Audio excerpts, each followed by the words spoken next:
අද ගාලු මුවදොර එකම හිස් ගොඩක් බවට පරිවර්තනය කරමින් රට හදන ජනබලය පෙළ ගැසෙන මේ අභිමානවත් මේ ඓතිහාසික මේ දින වේදිකාවට ජාතික ජනබලවේගයේ නායක ඒ වගේම ලාංකීය ජනතාවගේ පොදු ජන නායකත්වය මහ ජනතාවගේ ඒ මහ ජන නායකත්වය ආදරණීය අනුර කුමාර දිසානායක සහෝදරයාගේ මේ වේදිකාවට පැමිණෙන මොහොත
ආණ්ඩු බලය ලබා ගැනීමෙන් පසුව ජාතික ජනබලවේගය සංවිධාන කළ පළමු මේ දින රැළිය ගාල්මුවදොර පිටියේදී අද පස්වර 3:30ට පමණ ආරම්භ වුණා.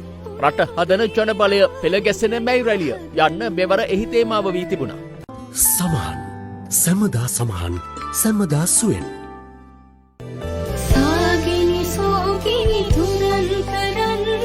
ඊට ජාතික ජනබලවේගයේ නායකින් එක්ුණේ මෙලෙසින්.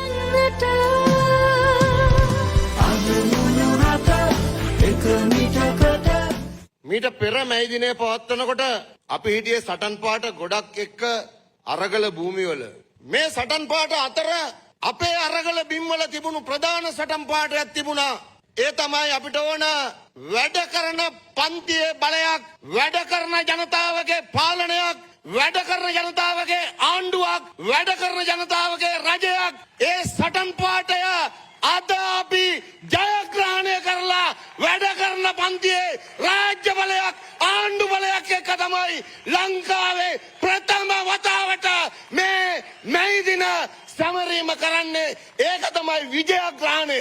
ඔබට මතක ඇති අවුරුද්දකට කලින් 2024 අපි මැයි දිනය ටවුන් හෝල් එකේ ඒ අවස්ථාවේ සමරනකොට අනුර සහෝදරයා කිව්වා 2025 මැයි දින සමරන්නේ අපේ ආණ්ඩුව යටතේ කියලා. ඒ පොරොන්දුව අද අපි ඉෂ්ට කරලා තියෙන්නේ.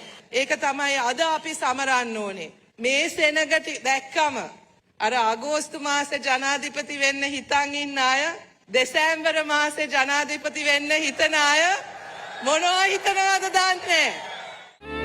මේ රැළියට ජාතික ජනබලවේගයේ නායක ජනාධිපති අනුර කුමාර දිසානායක මහතා එක්වුණේ ඊට එක්ක සිටි පිරිසගේ උණුසුම් ප්‍රතිචාර මැද්දේ.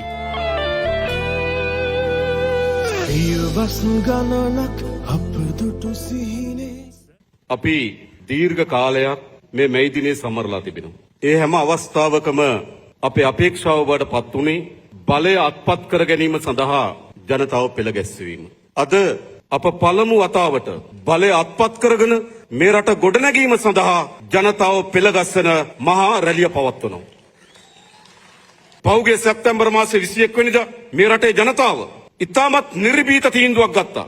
ඒ තීන්දුව තමයි පරම්පරා ගණනාවක් ඉදිරියට එළලා තිබුණු බල සිතියම මුළුමනින්ම අකුලලා පොදු ජනතාව අතට බලය මාරු කරන්න මේ රටේ ජනතාව සමත් වුණා.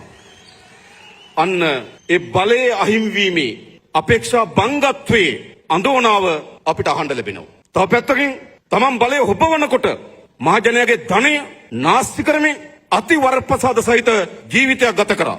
පොදු නීතියට යටත් වන ජීවිතයක් ගත කරා. පොදු ජනයාට උඩින් මහා බල පරාක්‍රමයක් යොදාගෙන ජනතාවට උඩින් ඉන්න බලයක් හෙබෙව්වා. අද මොකද සිදු වී තිබෙන්නේ? අද පොදු නීතියට යටත් වී තිබෙනවා. වරප්‍රසාද අහිමි වී තිබෙනවා. නීතිය සමානව ක්‍රියාත්මක වෙමින් තිබෙනවා. දැන් මොකද වී තිබෙන්නේ? දුකක් ඇති වී තිබෙනවා. ඒ නිසා අනිත් පැත්තෙන් තියෙන මොකද්ද? වේදනාවේ අඳුනාව. තව පැත්තකින් තියෙන මොකද්ද? ඒගොල්ලෝ දන්නවා අපරාධ කරපු ප්‍රමාණය අපිට වඩා. ඒගොල්ලෝ දන්නවා වංචා කරපු ප්‍රමාණය අපිට වඩා. ඒ නිසා මොකද සිදු වී තිබෙන්නේ? ඒගොල්ලෝ දන්නවා වංචා දූෂණයේ යෙදුණු ප්‍රමාණය, අපරාධයේ යෙදුණු ප්‍රමාණය. ඒ වගේම ඒගොල්ලෝ දන්නවා අපි කවුද කියලා. මතක තියාගන්න.